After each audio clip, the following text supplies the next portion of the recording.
O homem teve medo de Deus, mas o homem deveria ter medo de si. A gente vive a vida querendo agradar a Deus para Deus não nos punir, mas nós não paramos para pensar que o nosso pecado somos nós mesmos, punindo a nós mesmos pelas nossas péssimas decisões de nos mantermos longe de Deus. A gente vive pedindo a Deus: me livra do demônio, do diabo, do não sei o que, e não tenho medo de mim. Eu deveria ter medo de mim, e você deveria ter medo de você, das loucuras que você é capaz de fazer, das decisões erradas que você pode tomar.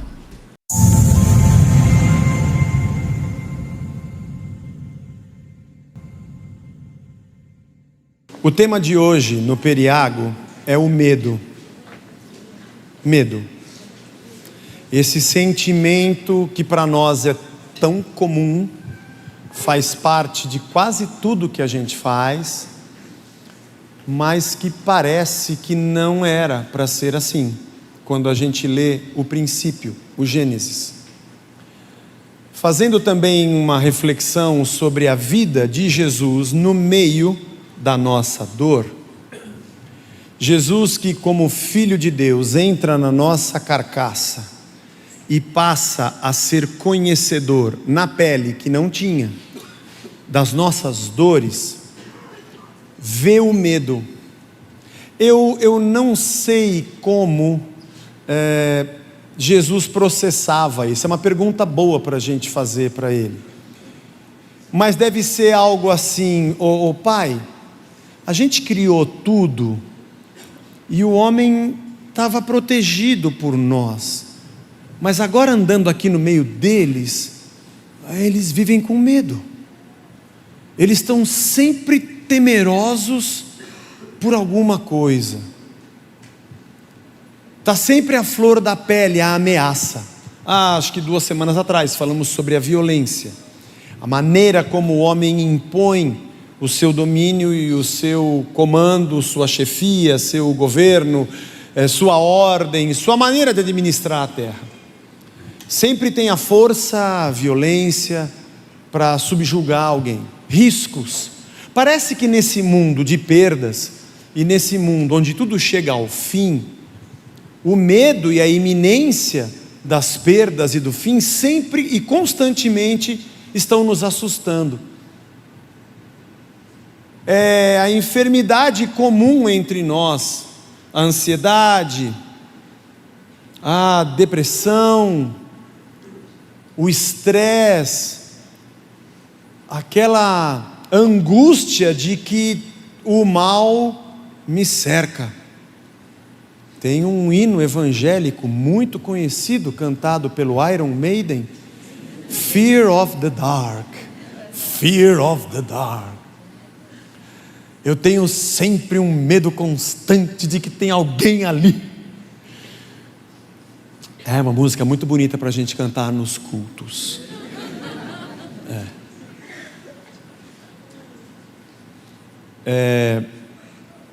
Aliás, hoje de manhã eu brinquei com o Alberto aqui. Ele estava tocando uma música aqui antes de começar o culto do Deep Purple, e eu falei para ele assim: ó, o pastor aqui conhece rock, viu?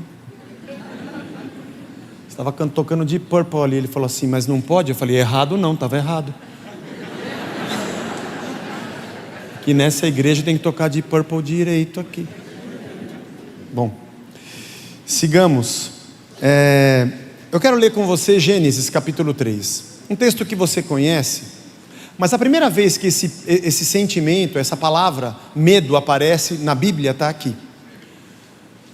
Aqui é a mulher conversando com a serpente, né? Ela disse para a serpente que Deus disse que eles não deveriam comer da árvore, né? Mas do fruto da árvore que está no meio do jardim, Deus disse: vocês não devem comer dele nem tocar nele para que não venham a morrer. Foi o que Deus disse para a mulher, né? E para o homem, né? Então a serpente disse à mulher: é certo que vocês não morrerão, relaxa, pode comer à vontade. Porque Deus sabe que no dia que dele vocês comerem, os olhos de vocês se abrirão, e como Deus vocês serão conhecedores do bem e do mal. Então Deus não quer que você seja igual a ele, viu? Pode comer. Vendo a mulher que a árvore era boa para se comer, agradável aos olhos, e árvore desejável para dar entendimento, porque era o conhecimento, né, do bem e do mal, vou ficar entendido de tudo. E ela pegou do fruto e comeu, e deu também ao marido, e ele também comeu rapidinho. Então os olhos de ambos se abriram e, percebendo que estavam nus, costuraram folhas de figueira e fizeram cintas para si. Que engraçado, né? Essa coisa de eu me sentir vulnerável, não é interessante? Depois que eles pecaram, eles sentiram-se ameaçados. Eu tenho que me cobrir, eu estou vulnerável. Interessante isso. Eu não tinha esse sentimento, nem entre eles, nem deles com Deus. Havia uma pura inocência e uma consciência de segurança de que eu não estou nu, no sentido mais amplo da palavra. Eu não estou desguarnecido nem vulnerável, está tudo tranquilo. Mas eles passaram a se sentir assim. Ao ouvirem a voz do Senhor Deus, que andava no jardim quando soprava o vento suave da tarde, o homem e sua mulher se esconderam, olha só, da presença do Senhor Deus entre as árvores do jardim, fugiram de Deus. E Deus chamou o homem e perguntou: ô Adão, onde é que você está? Passei a noite procurando tu. Ele responde, é que eu coloco às vezes alguns poemas no meio da Bíblia. E ele, mas não está lá, tá? Não está no original grego, não está, nem, aqui no caso no hebraico também não está, nem na Septuaginta. Ouvi a tua voz no jardim, disse o homem, e porque estava nu, tive medo e me escondi. Olha só, o homem teve medo de Deus. E Deus perguntou: quem foi que te disse que você estava nu, Adão? Quem que te falou isso? Você sempre teve, agora que você está achando que está nu? Já sei, você comeu da árvore que eu te ordenei que você não comesse, né? Então o homem disse: foi a mulher, olha o medo, né? Foi a mulher que o Senhor me deu, que estava comigo, a culpa é sua, ela que me deu da árvore e eu comi. Aí Deus falou para a mulher: é isso? Foi isso que você fez? E ela já jogou a culpa na serpente. Não, foi a serpente, foi ela que me enganou e eu comi. Interessante, né? Bom, aqui o texto segue, você conhece a história toda. Esse é um dos textos mais importantes que nós precisamos revisitá-lo sempre, porque compreender o que aconteceu na queda do homem faz a gente entender a nossa vida hoje, e faz a gente entender porque Cristo veio para nos colocar de volta na comunhão com o Pai. A queda é um evento de proporções cósmicas. Ela fez com que tudo trincasse, a vida humana, sua existência, a morte, os fins, a destruição da própria terra. Aliás, existe um Apocalipse, porque existe um Gênesis capítulo 3. Pois bem, o homem teve medo de Deus. Esse sentimento, aliás, essa palavra aparece pela primeira vez na Bíblia aqui, porque quando Deus cria o homem, não tem por que o homem ter medo de coisa alguma.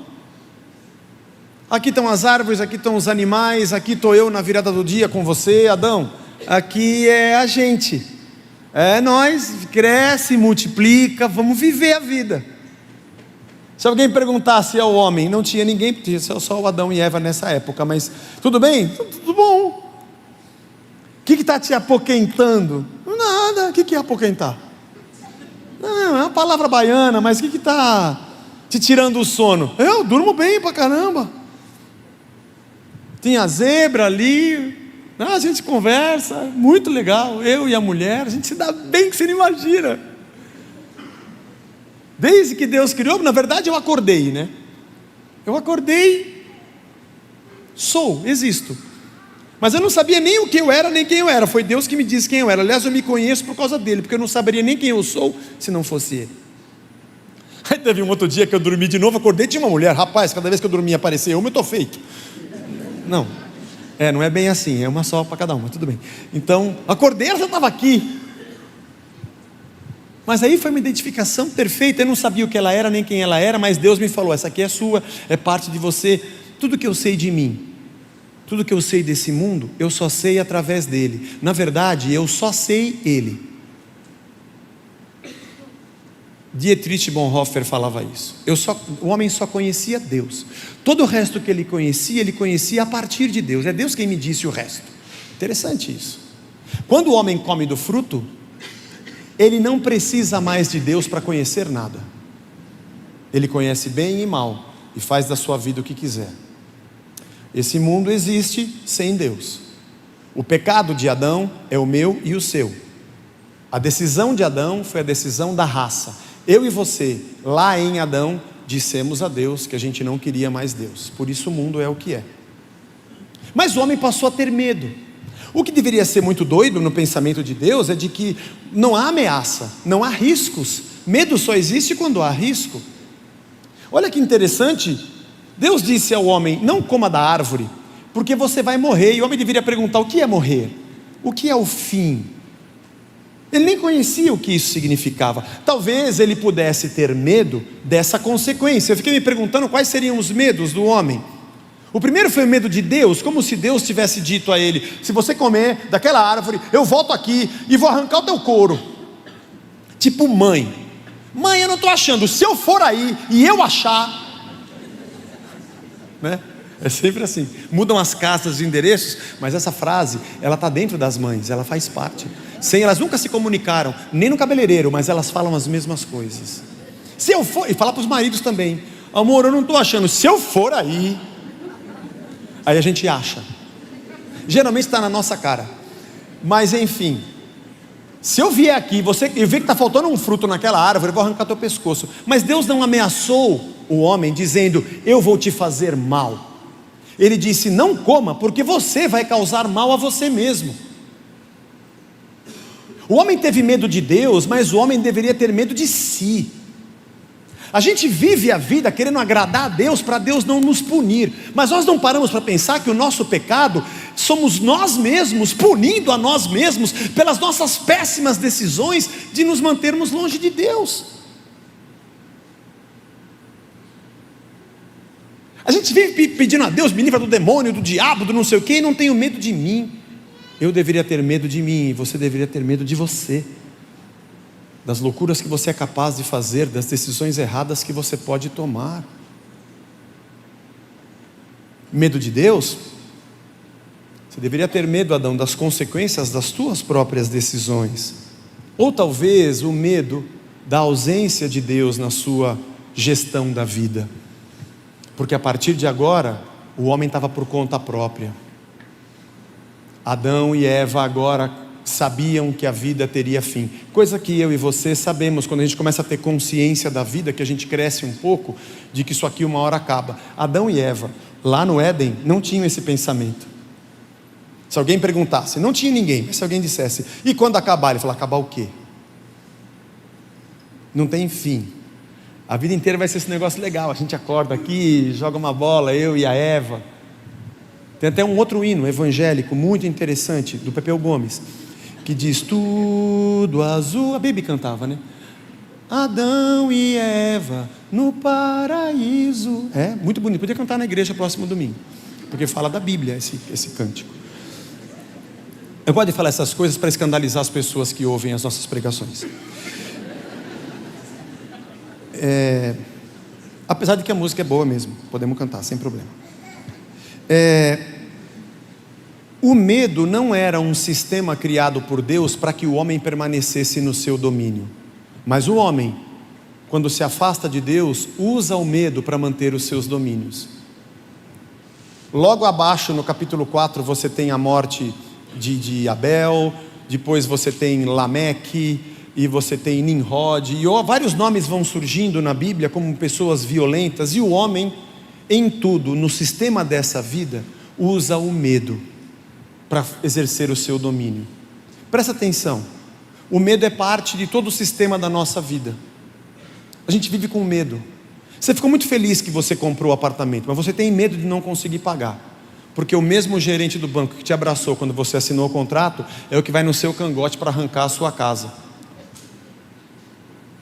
com todo o direito do sistema pré-estabelecido, que eu não estou criticando o sistema, apenas constatando que é assim. Eu sei que você saiu muito feliz da concessionária com o seu carro, não paga a parcela para você ver. E a gente tem medo, claro, deveria ter mesmo. Medo de perder quem a gente ama, medo de ficar sozinho, medo de não ter mais aquela pessoa que estava ao nosso lado.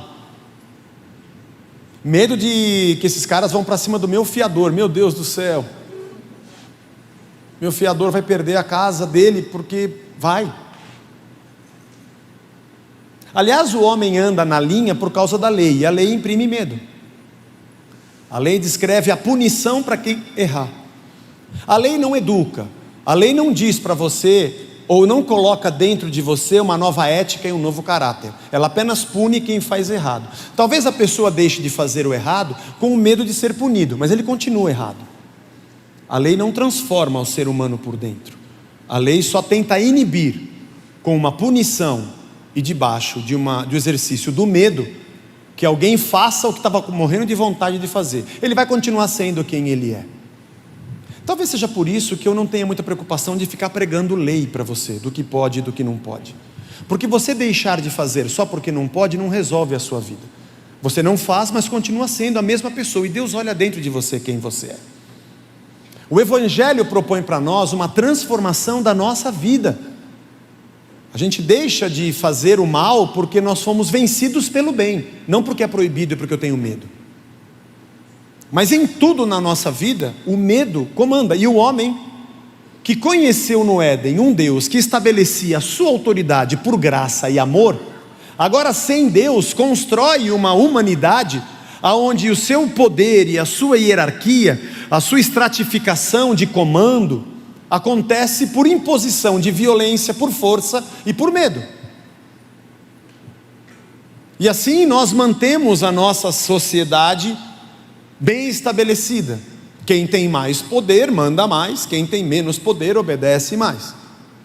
Isso é uma coisa que faz parte do nosso dia a dia. São pecadores subjugando pecadores. O homem passou a estar por sua conta e nós estamos por nossa conta e risco. Tememos uns aos outros. Tememos o governo do homem na terra na ausência de Deus.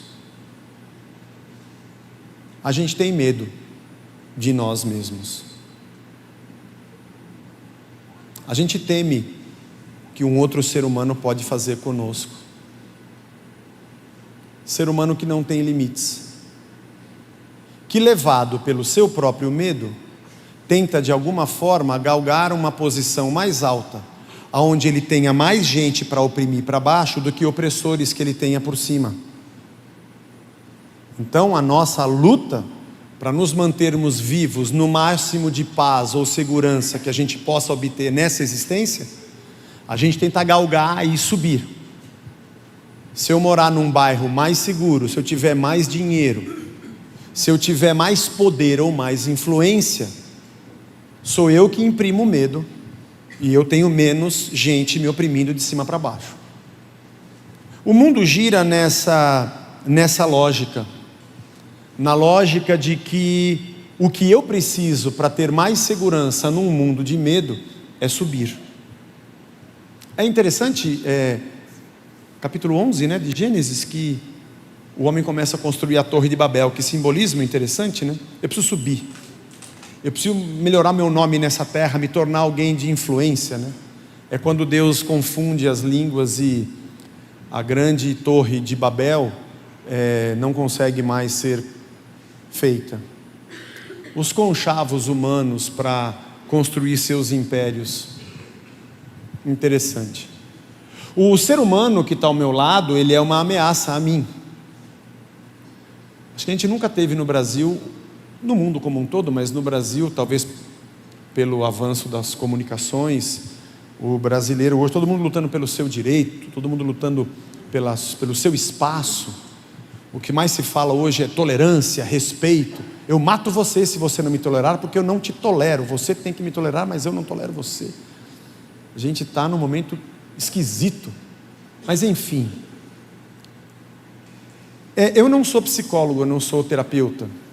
Faço aconselhamentos, converso bastante com os nossos psicólogos, a gente vai aprendendo na vida, mas eu tenho algumas observações. E eu queria dar um exemplo aqui de uma observação. Eu não estou falando disso com respeito à decisão de ninguém ou com o fato que possa ter acontecido na vida de qualquer pessoa. Estou apenas fazendo uma observação. Por acompanhar, infelizmente, casos de separação.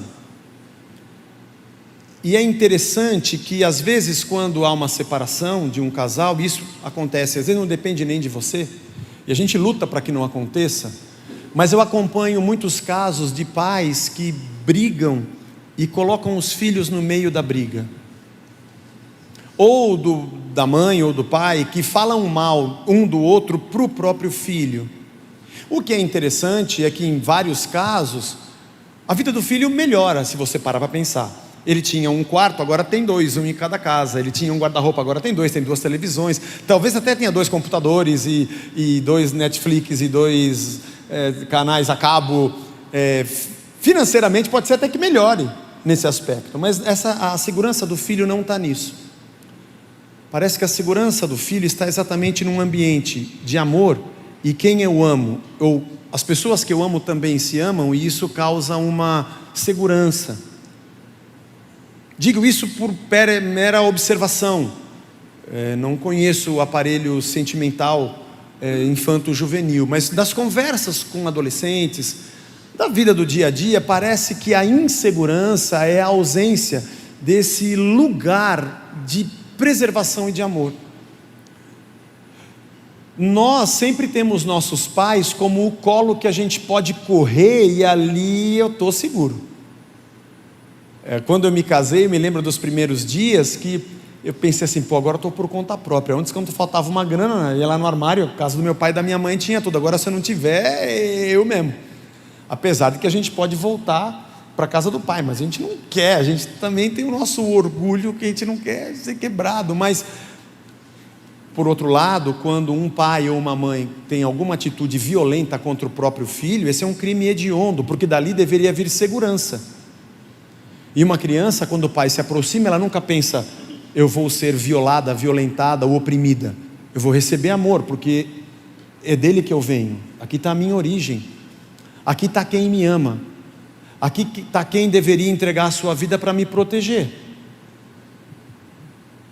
Mas ter a violação do seu direito de segurança pelo próprio pai, tem o próprio pai ou a mãe como algoz, é algo terrível. Isso causa uma destruição na cabeça de uma criança que você não pode imaginar. Eu ouço cada coisa, eu ouço cada história que eu diria, meu Deus, esse pai não entende o tamanho do buraco que ele criou dentro do coração dessa criança. Mas essa ausência de amor, seja por um fato particular de violência, ou às vezes inesperado, que não depende só da gente, mas de uma separação e da falta de entendimento dos pais nisso. Talvez você possa ter passado por isso sendo uma criança que ou passou por violência dos próprios pais, ou viveu essa cena. Você sabe que a ausência do amor é a ausência da segurança.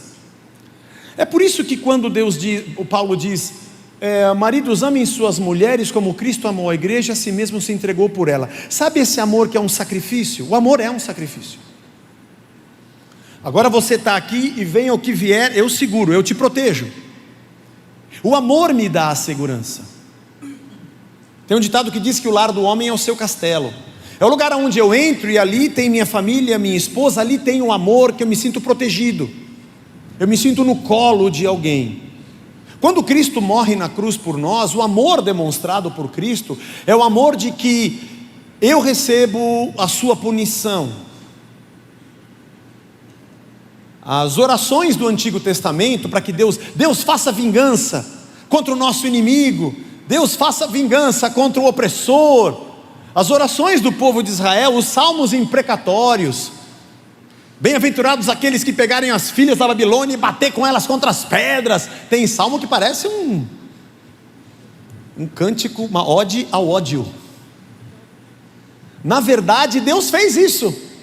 Deus ouviu a oração de Israel. Só que quando ele veio com a sua espada e com o seu juízo, ele trouxe o juízo sobre o seu próprio filho, para que tanto você que é oprimido, ou o seu opressor que é o inimigo, ambos são maus e dependem da graça. E eu lancei a minha vingança sobre o meu filho, não sobre nós, não sobre o povo. Por isso nós amamos a Deus, porque Ele é o Pai que leva sobre si a nossa dor para que nós sejamos seguros. Infelizmente, alguns ambientes religiosos se tornaram mais opressores do que qualquer outro lugar. Digo isso também com respeito à igreja, de uma certa forma, que tem sido um ambiente de infanto-juvenis, um ambiente onde pessoas brigam com pessoas por causa de cargos e títulos, o que tem mais poder, o que é mais ungido, o que tem mais revelação, o que manda, o que é chefe, o que é puxa-saco do pastor, o que é mais amigo, o cara que dá a oferta mais alta, que tem o dízimo maior na igreja e manda mais, porque essa lógica de quem está mais acima oprime mais e é menos oprimido, também acaba funcionando num ambiente infantil, dominado por uma lógica do mundo no pecado, que é chamado também de igreja. E o ambiente que deveria ter amor e ser acolhedor como família, também é um ambiente de disputa. A família de Deus se transformou num lugar em que quem pode mais chora menos. E é interessante que o mundo funciona nessa lógica maluca de quem oprime mais e é menos oprimido. O que nos deixa pasmos é que o ambiente de igreja, corpo de Cristo, comunidade cristã, comunidade de discípulos, irmãos de sangue, que é o sangue de Cristo, que deveriam um chorar com quem chora e se alegrar com quem se alegra, e repartir as cargas uns dos outros e repartir o pão, é o lugar onde disputam por um lugar ao sol de quem tem mais bênçãos e pode mandar mais. E o mais louco é que o ensino é que você tem que ter mais, já que no mundo é assim, então aqui também é. E quanto mais você ofertar, mais poder você vai ter, mais bênçãos você vai ter. E quanto mais você cumprir o ritual religioso, mais você vai subir. Porque Deus não veio para acabar com a opressão, Ele veio para te colocar num lugar onde você oprime e é menos oprimido. Essa é uma lógica besta. E assim a nossa vida religiosa se torna uma vida infantil de crianças que ficam brigando e chorando por quem tem um pirulito e quem não tem um pirulito. E o mais incrível disso é quando a gente sai pela porta para fora e nosso discurso nesse mundo é um discurso opressor. E a lógica da fé, da graça e do amor é desfeita por uma lógica do pecado do mundo, que governa inclusive a nossa religião. Ai, que loucura! A segurança da sua vida não está no carro que está na sua garagem, nem no dinheiro que você tem, nem na posição que você ocupa na sua empresa, nem o quanto você manda, nem no seu poder, nem na sua influência. Jesus disse para os discípulos: como é que é a lógica dessa terra? Os maiores oprimem os menores, eles disseram, e Jesus disse: entre vocês não será assim. O maior será servo do menor, o primeiro será o último, e o último será primeiro. E vocês vão ser conhecidos pelo amor que vocês tiverem uns com os outros. Se você é um cristão e está pedindo para Deus te colocar no topo como um opressor, você não entendeu nada da fé. Está tentando matar o seu medo com uma segurança que Deus absolutamente não propõe. Ainda que Deus possa te fazer uma pessoa próspera nessa terra, ainda que os caminhos da sua vida te levem a estar num lugar alto, ainda que você seja alguém de influência nesse mundo pelo seu trabalho, por graça, ou seja lá por que for, você não está onde está para viver a segurança da lógica do pecado. Por isso que a quem muito é dado, muito é requerido. E eu entendo que o lugar que eu estou é para que eu seja graça de Deus expressa em tudo que eu fizer, para que eu seja o amor de Deus aonde eu estiver, e aonde o Senhor me colocar, eu possa demonstrar a luz de Cristo como luz do mundo e sal da terra, e não me sinta como mais poderoso ou mais seguro pela condição que eu tenho, e nem fique lutando com Deus para que Deus me torne mais próspero do que esse irmão que está aqui do meu lado, porque o dia que eu for líder desse ministério eu corto o pescoço dele, e aqui é um monte de Highlander, só pode haver um.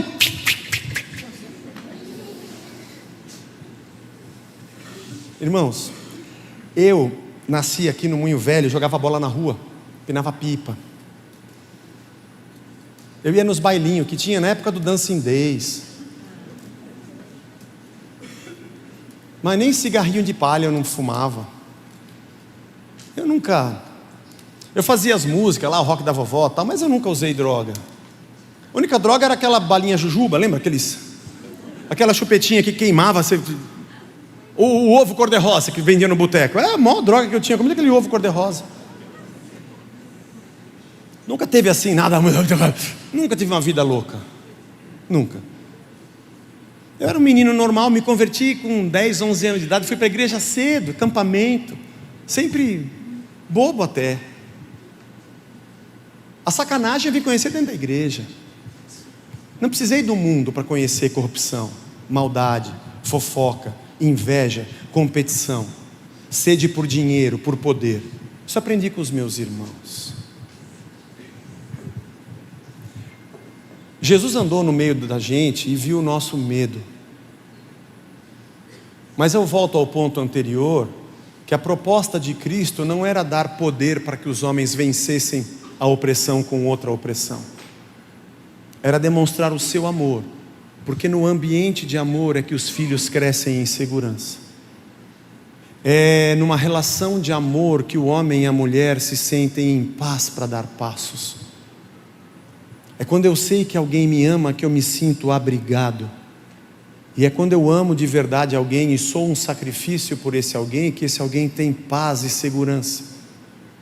É assim que nossos filhos crescem mais equilibrados, mais seguros da vida, porque o amor é o próprio Deus.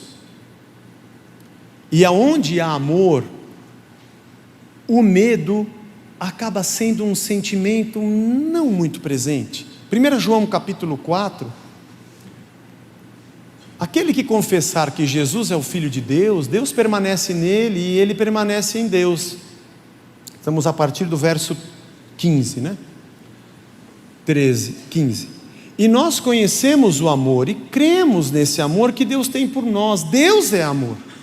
E aquele que permanece no amor, permanece em Deus, e Deus permanece nele. Nisso, o amor é aperfeiçoado em nós, para que no dia do juízo, lá no fim, a gente mantenha confiança, não tenha medo, pois assim como Ele é, nós também seremos nesse mundo. Minha segurança vem dele. No amor não existe medo. Olha que incrível. Pelo contrário, o perfeito amor lança fora o medo, porque o medo envolve castigo, e quem teme não é aperfeiçoado no amor. Esse sistema de castigo é um sistema natural no mundo, mas não foi o que Deus prometeu para a gente. Nós amamos porque Ele nos amou primeiro. Não foi isso que Jesus disse aos discípulos: vocês vão ser conhecidos pelo amor que vocês tiverem uns pelos outros. Se alguém disser amo a Deus, mas odiar o seu irmão, esse é mentiroso. Pois quem não ama seu irmão e a quem vê, não pode amar a Deus a quem não vê. E o mandamento que dele temos é esse: quem ama a Deus, que ame também o seu irmão. Do que você tem medo, irmão? O que te causa medo? Eu tenho vários. Mas a cada dia que eu procuro conhecer o amor de Deus, eu sei que eu dou passos na segurança de Deus, conhecendo sua misericórdia, seu perdão, que chega para uma prostituta e fala: então, os caras que iam atirar pedra, parece que eles puxaram o carro, eles não estão por aqui? Ela levanta a cabeça: acho que eles foram embora. Eles não te condenaram? Pelo jeito não. Então relaxa, levanta que eu também. Pode ver, não tem nenhuma pedra aqui. Escolhe outro caminho, vai, não peque mais. Entenda o que eu fiz por você, mas não tenha medo de mim. Quando você tem alguém que te ama, e você chega assim, você pisou na bola, você meteu os pés pelas mãos, aí quando você precisa de alguém para te ouvir, pelas mazelas, essa pessoa fala: chega aí, relaxa. Sabe aquela pessoa que não está ali para te julgar, ela não está ali para te acabar de te arrebentar, ela não está lá para te fuzilar, ainda que ela diga: cara, que burrada que você fez, hein? Que beleza, hein? Relaxa, chega aí, vamos conversar, vamos ver como é que sai dessa, eu te ajudo, tamo junto. E você fala: puxa, que bom, eu encontrei alguém aqui que não está me colocando uma arma no pescoço. E talvez essa pessoa te diga: cara, já passei por isso também, já. Já pisei na bola. Olha, mais ou menos por aqui que a gente sai. E ainda que você tenha um problema grande para enfrentar pela frente, aquele abraço te dá segurança. Porque ruim não é só ter um problema. Ruim é passar por ele só.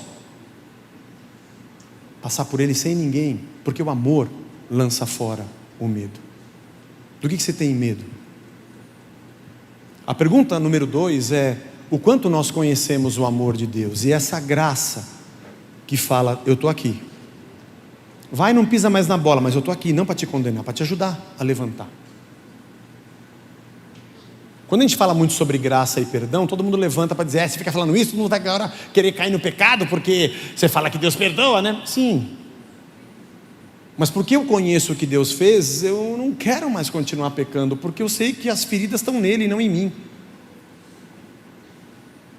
Eu não estou andando em santificação porque eu tenho medo das consequências que Deus possa fazer, nem porque Ele prometeu arrancar meu pescoço, mas porque Ele me ama tanto que eu sou constrangido e eu também o amo.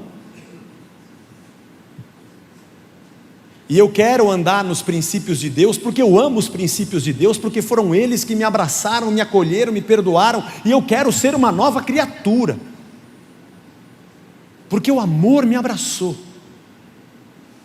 A outra pergunta que eu digo é: dentro do seu lar, o quanto do seu amor está dando segurança para o teu esposo, para a tua esposa, para os teus filhos? E vou dizer para você que é um negócio muito complicado de fazer, porque a gente vira e mexe, a gente tem que punir, a gente tem que disciplinar ou educar. Deus nos dê sabedoria na medida, porque eles precisam saber que alguém os ama. Eles precisam saber que você os ama. Lá em casa agora não tem só 2, mas tinham 5 filhotinhos de gato e mais uma gata, que a Blanche sempre recolhe, e todos já foram adotados, inclusive a mãe. Agora completou 45 dias, eles vão embora. Ela até chorou porque eles vão embora. Ela adota, mas ela adota para ela. Ela fala, não, mas temporário. Mas nós já temos 2 gatos e um cachorro. E eu também na casa. Você vê que eu trabalho, tem lá minha ração, minha comida, eu dou trabalho também. E então, quando a gatinha chegou com os filhotinhos, ela tinha medo de todo mundo e protegia os filhotinhos de qualquer um que chegasse perto. A Blanche colocou num banheirinho lá atrás da edícula e dava comidinha para ela. No começo a mãe não queria comer, ela ficou preocupada. Acho que a mãe se preocupa, quem é esse que está aqui, me prendeu aqui dentro? Não deve ser fácil para a mãe. E é bonito ver como ela protege. O Lennon, o meu cachorro, é muito bobão, mas muito bobão. Ele é muito tranquilão. Todo mundo que vai em casa, ele brinca. E ele queria cheirar os filhotinhos, ele quer brincar com todo mundo, mas ela avançava nele, porque ela não sabe, não sei quem é você. Depois ele explicou, eu sou o Lennon, tal, eu canto umas músicas, Imagine all the people. Ela, legal, aí ela pegou, viu que era só amor, ela ficou mais tranquila. Mas depois ela passou, os filhotinhos saíam um pouco, né? E ela percebeu que a gente estava ajudando ela a proteger os filhotes. É muito legal. Então ela passou a ter segurança. Primeiro na Blanche, eu ia lá menos, depois em mim, nas crianças. Então ela ficava um pouquinho na sala. Aí quando a gente entrava na sala, ela estava tranquila, deitadona lá. A gente pegava os filhotinhos, brincava, e ela tranquila. Vocês estão tranquilos, porque vocês estão cuidando de mim, para eu proteger meus filhos. Engraçado. E os filhotinhos nem sabendo, né? Minha mãe é gata, que lá nem sei o que aquilo ali é. Mas ele cuida da minha mãe e cuida de mim. Eu estou relax aqui, estou brincando, fazendo xixi para todo lado, é isso aí. Acho que um dos sinais da segurança é que faz xixi e cocô em qualquer lugar. Tipo assim, estou livre aqui. Mas enfim, que coisa impressionante isso. Deixa os seus filhos saberem que você os ama e que você está lá para protegê-los. Ainda que de vez em quando você diga, vai, não peque mais, vou te ajudar a não apanhar aqui. Mas saber que a lógica que impera, até quando você disciplina, é uma lógica de preservação, proteção e amor. Faça isso. E sinta e receba isso. Ame quem está com você. A pessoa que está com você, ela está ali como alguém que vai se sentir segura pelo seu amor e pela sua proteção. Isso vem de Deus, desde o Éden. Ofereça-se em amor. E também receba o amor de quem te oferece. Ame e saiba ser amado. Como já dizia o poeta, saber amar é saber deixar alguém te amar. É o amor que a gente dá, que a gente recebe. E é nesse ambiente que a gente está seguro. E obviamente a nossa relação como irmãos se transforma numa relação de amor. Poxa, o Vagnão subiu lá para orar, eu dei a mão para o meu irmão e eu falei para ele o problema que eu tinha, para ele orar por mim, ele falou o dele, sem problema. Eu não conto o meu problema mais para ninguém, porque o pessoal sai falando. Então, todos nós temos medo de todos nós. Se todos nós andássemos como filhos de Deus, nenhum de nós teria medo de nenhum de nós, e todos nós teríamos liberdade com todos nós, e isso chamaria-se amor. Onde eu sei que esse irmão que está aqui do meu lado, que eu não conheço o nome dele, como é que você chama mesmo, João? Agora eu conheço. João, estou passando por um perrengue, eu vou orar por você e eu vou orar por você. Porque afinal de contas eu não estou afim de saber o problema dele, para eu depois arrancar o cargo dele e crescer na igreja. Eu estou aqui como irmãos e nós somos irmãos. Que bonito vai ser quando a gente virar uma igreja. Mas até lá também vou ter que virar pastor, relaxa, tem tempo ainda. Não coloque uma corda no seu pescoço. Portanto, a igreja é esse ambiente. E aí o nosso discurso para fora da porta é esse que a gente vive aqui. E a gente oferece coisas que não se encontram nessa terra. Talvez isso chame-se testemunho. A graça que a gente recebeu é a graça que a gente dá. E talvez descobramos, eu e você, que nosso lar ou nossa comunidade são lugares de amor, lugares de paz e segurança, porque acima de tudo, quando eu voltei para Cristo e disse, Senhor é Deus da minha vida, eu voltei para o seu amor, que lançou fora o meu medo. E ainda que nesse mundo maluco existam muitos riscos e perigos, eu sei que o Senhor está comigo. Tua vara e teu cajado me consolam. Mesmo que o Senhor prepare uma mesa perante mim, na presença dos meus inimigos, está tudo tranquilo. E ainda que eu passe pelo vale da sombra da morte, porque é o que a gente passa, eu sei que tu estás comigo. Se cair 1.000 à minha direita, 10.000 à minha esquerda, eu sei que eu vou seguir aqui na boa, porque o Senhor está comigo. Sei lá como é que isso acontece, mas a minha certeza não vem de evidências matemáticas, sociopolíticas, econômicas, vem de um amor. Porque aquele que nem mesmo ao seu próprio filho poupou, como não nos dará juntamente com ele todas as demais coisas? Porque o amor lança fora o medo. Pai, eu estou aqui andando aqui nessa terra, eles vivem com medo. Eles têm medo dos romanos, eles têm medo dos saduceus, têm medo dos fariseus, eles têm medo dos sicários.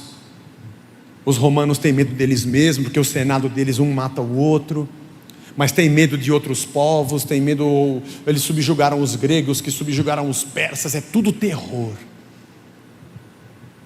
E às vezes a gente chega em casa tipo o Capitão Nascimento, daquele filme Tropa de Elite 1, e tratamos a nossa esposa como a gente trata o soldado, e trazemos para dentro de casa a mesma lógica de opressão e medo. Para manter as coisas em ordem, a gente causa uma desordem na vida dos outros, e somos capazes de dizer, mas eu estou em paz. Beleza, você está em paz, mas quem está ao teu redor está no inferno.